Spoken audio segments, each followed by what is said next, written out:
Gaspard, mesdames, messieurs, donc on m'a dit qu'il faut faire 10 minutes, je vais essayer de faire simple en 10 minutes.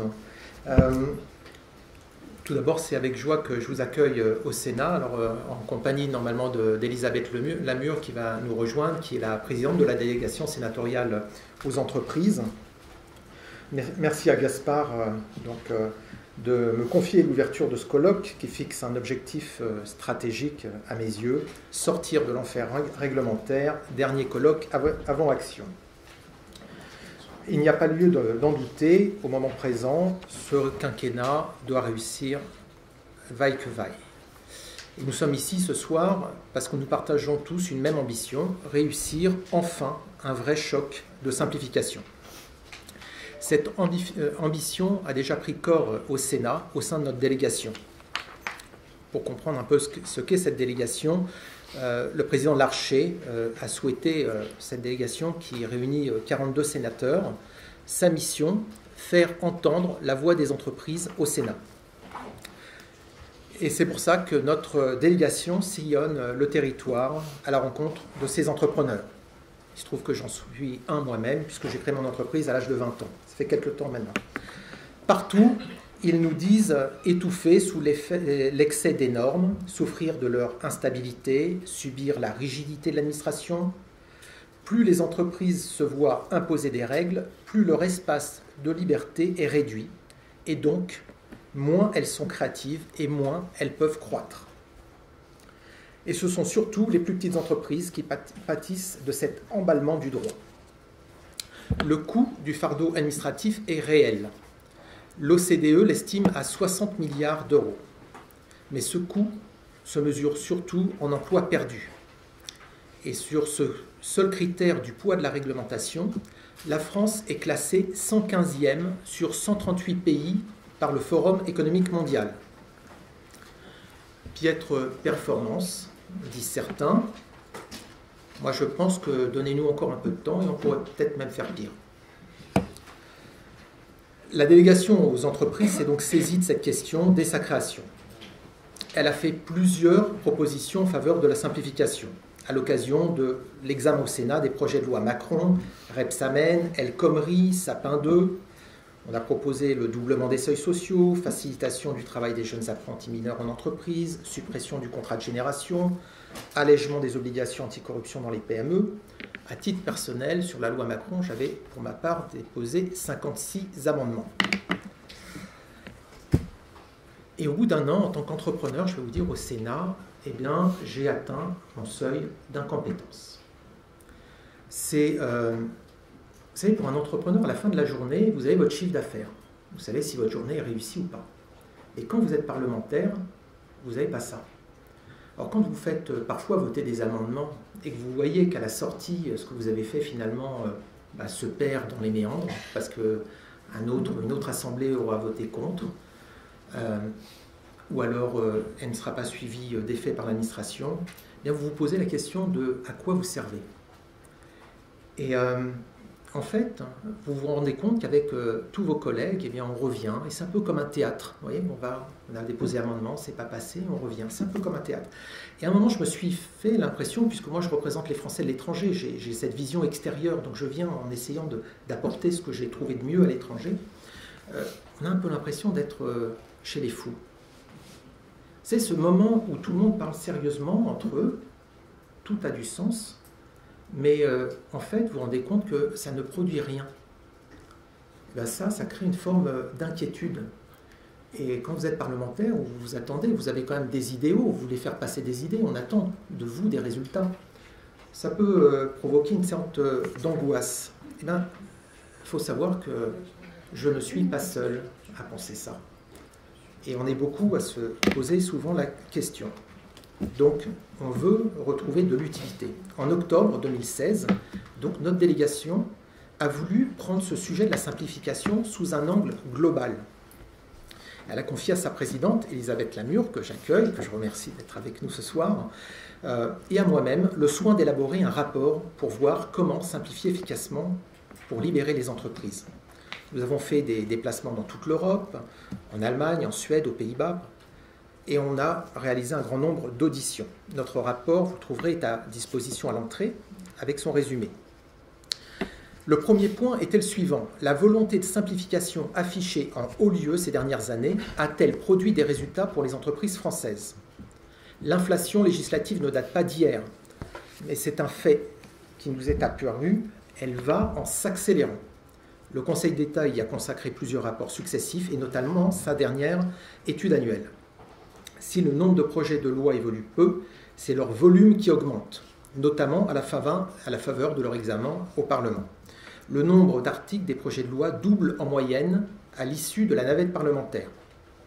Bien sûr, on va nous accuser les parlementaires, mais le gouvernement est lui-même comptable du 5e de la dérive due aux amendements. Surtout pour légiférer, le gouvernement recourt à l'ordonnance, aussi bien qu'au projet de loi, c'est d'actualité. Il contribue ainsi directement à l'hyperactivité législative, sans l'aide du Parlement. S'ensuit un emballement réglementaire, toutes les normes enchevêtrées créent complexité et insécurité juridique. Tu me dis combien on en est ? L'Union des industries chimiques nous avait transmis une courbe qui manifestement montrait l'emballement normatif depuis une quinzaine d'années, seulement dans le domaine hygiène, santé et sécurité. C'était une vraie comment on dit, hyperbole, c'était vraiment, ça montait en asymptote. Il aurait été intéressant d'avoir la même courbe en matière fiscale, droit du travail. La France resserre encore un peu plus cet étau normatif en transposant souvent les directives européennes au-delà des obligations minimales. Cela disqualifie nos entreprises et les incite même à délocaliser leur production. Ça fait des années que l'on tente d'améliorer la situation, sans grand succès visible. Il y a pourtant, depuis 2013, le Pacte national pour la croissance, la compétitivité et l'emploi, un secrétaire d'État dédié, un conseil de la simplification, des efforts menés au sein de l'appareil d'État, 463 mesures de simplification pour les entreprises par le précédent gouvernement. Mais l'élan initial s'est manifestement essoufflé. 3 ministres se sont succédés en 3 ans sur le sujet. Le Conseil de la simplification a produit des mesures en tout genre. Nous avons tenté de les classer par catégorie avec Elisabeth. Anecdotiques, symboliques, anti-Kafka, sans papier, sécurisantes, en trompe-l'œil ou carrément usurpées, voire certaines à effet boomerang. 43% des mesures annoncées par le Conseil ne sont toujours pas effectives. Il y a des blocages systémiques. Celui à qui profite la complexité résiste au changement. Mais il faut reconnaître que l'approche politique du précédent gouvernement, qui a consisté à vouloir vider la mer avec une cuillère, s'est révélée défaillante. Si les entreprises n'ont pas ressenti de choc de simplification, elles ont ressenti un choc de réglementation nouvelle. Pénibilité, compte personnel formation, transition énergétique. Or, nous en avons la conviction, il est tout à fait possible de réussir. Nous l'avons vu en Europe du Nord, l'Union européenne elle-même est parvenue à ralentir le flux de textes nouveaux. Alors que conclure de nos déplacements en Europe? Là où elle fonctionne, la simplification est un objectif politique transpartisan qui met en marche l'ensemble du gouvernement. L'évaluation préalable des coûts y est vue comme un moyen d'objectiver la décision politique, pas de s'y substituer. La simplification obéit à une méthodologie rigoureuse, repose sur des objectifs et le suivi d'indicateurs. Ça doit parler aux entrepreneurs. Surtout, des résultats chiffrés et vérifiés sont obtenus. L'Allemagne a ainsi allégé le coût de sa bureaucratie de 14 milliards d'euros en 5 ans. Dans plusieurs pays voisins, la réduction du stock de règles s'articule souvent avec une régulation du flux de normes, grâce à une règle de compensation entre création et suppression de normes. One in, one out, one in, two out, maintenant en Grande-Bretagne.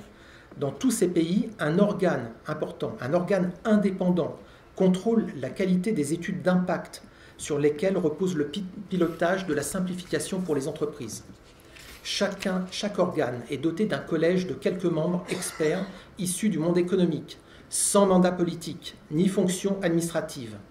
Il rend un avis qui est publié en même temps que le texte du projet de loi ou règlement envisagé. Après l'élection présidentielle, le président de la République est venu nous déclarer au Parlement à Versailles que nous faisions trop de lois. C'est ce que nous avons écrit nous-mêmes dans notre rapport. Alors je le cite. « La loi n'est pas faite pour accompagner servilement les petits pas de la vie de notre pays. Dans les faits, on vient de recommencer là, aujourd'hui, à étudier des projets. On commence par 2 projets de loi qui visent à rétablir la confiance dans l'action publique. En gros, ça consiste à encadrer l'indemnité des frais de mandat parlementaire. Vous voyez qu'on commence par le haut.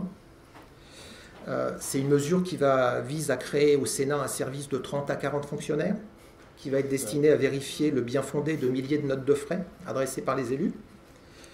Autant dire que nous sommes très loin de la vision proposée par le président de la République il y a seulement 8 jours. Alors, qu'attendons-nous en France pour simplifier vraiment? À nous, ce soir, ensemble, avec vous tous, Gaspard, d'apporter notre pierre à l'édifice que le nouveau gouvernement veut construire. Donc, je vais laisser la parole aux intervenants. Elisabeth pourra vous annoncer les prochaines actions que notre délégation sur les entreprises prévoit sur le sujet. L'enfer est pavé de bonnes intentions, mais le diable se cache dans les détails. Et je me réjouis que Gaspard et Génération Libre nous proposent de prendre de la hauteur afin de nous sortir tous ensemble, je le souhaite, de l'enfer réglementaire. Merci à vous.